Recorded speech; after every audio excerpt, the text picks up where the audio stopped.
Baik, di sini kami dari kelompok 2 akan mempresentasikan mengenai implementasi neural network pada MATLAB untuk perakiraan konsumsi beban listrik Kabupaten Ponorogo, Jawa Timur. Untuk anggota dari kelompok kami sendiri yaitu ada tiga. Yang pertama ada saya, Safri Mustaqim dengan NIM akhir 1060, ada Mas Alfianda Prisna dengan NIM akhir 1056, dan yang terakhir Nail Novando dengan NIM akhir 1044. Langsung saja pada jurnal ini kami mengacu pada data untuk data konsumsi beban 2014 sampai 2016. Nanti total konsumsi ini akan masuk ke dalam data input. Langsung saja kita ke Excel-nya. Oke, di sini langsung masuk ke dalam Excel-nya, di mana ada data input. Untuk data input, kita menggunakan total konsumsi dengan satuan MPa mulai dari Februari 2014 sampai November 2016. Sedangkan untuk data targetnya, kita menggunakan bulan atau tahun mulai dari bulan Februari 2014 sampai November 2016. Oke, langsung ke MATLAB-nya. Di MATLAB ini kita menginputkan data input ke dalam workspace. Ini data yang dari Microsoft Excel tadi kita copy lalu kita paste ke dalam workspace data input tersebut. Dan data target juga di copy ke dalam workspace. Lalu ke dalam command window diketik NN start, nantinya akan muncul pilihan neural network start, di mana kami akan menggunakan yang network input output fitting. Neural network fitting tool ini merupakan alat yang digunakan untuk menyelesaikan masalah fitting atau regresi. Jika ingin memprediksi atau mengaproksimasi nilai output yang kontinu, misalnya perakiraan konsumsi listrik, alat ini sangat cocok. Di mana data input itu yang terdiri dari variabel-variabel yang ingin diprediksi, sedangkan data target merupakan data yang sesuai dengan input.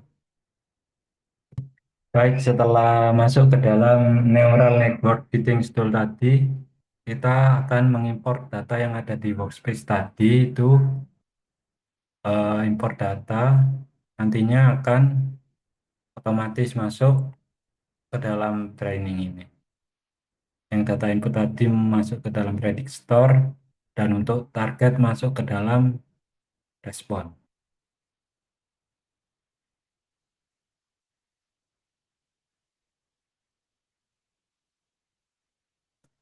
Selanjutnya di sini terdapat bagian split, di mana bagian split ini merupakan data yang akan digunakan untuk melatih neural network yang terdiri dari 3 set. Yang pertama ada training data. Training data ini digunakan untuk mengajarkan model neural network bagaimana pola dataset.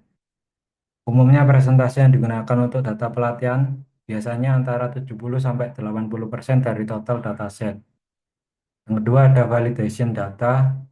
Data validasi ini digunakan untuk mengukur performa model selama proses pelatihan dan membantu menghindari overfitting. Umumnya nilai untuk validation data ini biasanya sekitar 10-20 dari total dataset. Yang ketiga ada tes data. Tes data ini digunakan untuk mengevaluasi performa akhir dari model setelah pelatihan selesai. Data ini umumnya biasanya terdiri dari sekitar 10-15 total dataset. Yang kedua ada bagian build. Dalam build ini berkaitan dengan arsitektur jaringan saraf yang akan dibangun, khususnya jumlah neuron dalam hidden layer. Layer size ini berfungsi untuk menentukan jumlah neuron dalam hidden layer. Jumlah neuron di hidden layer mempengaruhi kemampuan jaringan dalam menangkap pola yang lebih kompleks. Sedikit neuron mungkin menyebabkan jaringan tidak mampu menangkap pola yang cukup, sementara terlalu banyak neuron bisa menyebabkan jaringan terlalu belajar banyak detail. Yang ketiga, terdapat bagian tren. Bagian tren ini merupakan menyediakan beberapa algoritma pelatihan untuk mengukur atau mengubah bobot jaringan berdasarkan error yang akan dihitung selama pelatihan. Terdapat tiga algoritma utama. Di sini kami akan menggunakan tren with Levenberg Marquardt. Kenapa menggunakan tren ini? Karena algoritma ini merupakan algoritma yang paling umum digunakan untuk masalah fitting. Algoritma ini sangat cocok untuk masalah nonlinear seperti neural network.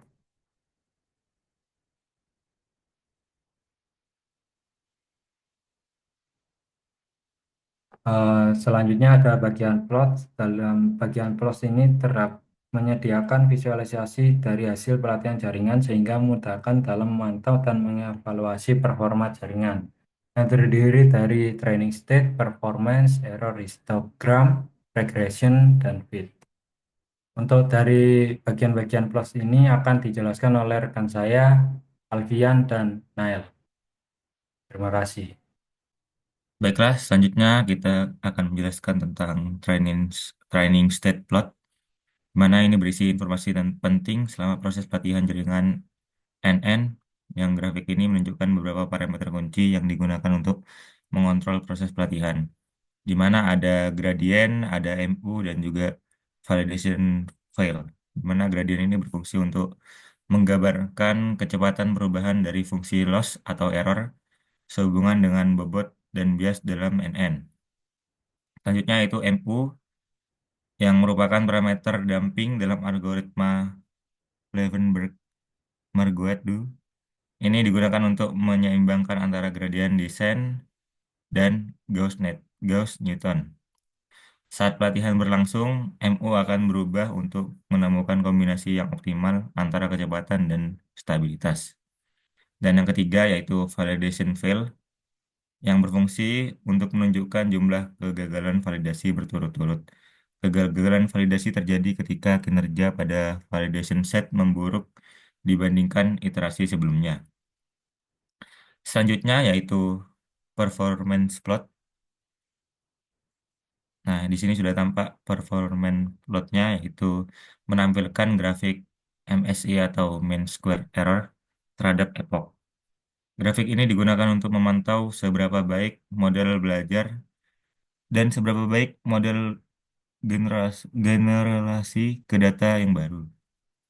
Di sini terdapat sumbu Y dan sumbu X, di mana sumbu Y sebagai MSE yang merupakan rata-rata kuadrat kesalahan antara output yang diharapkan dan output aktual dari model. Ini merupakan salah satu metrik umum untuk mengukur error pada model regresi.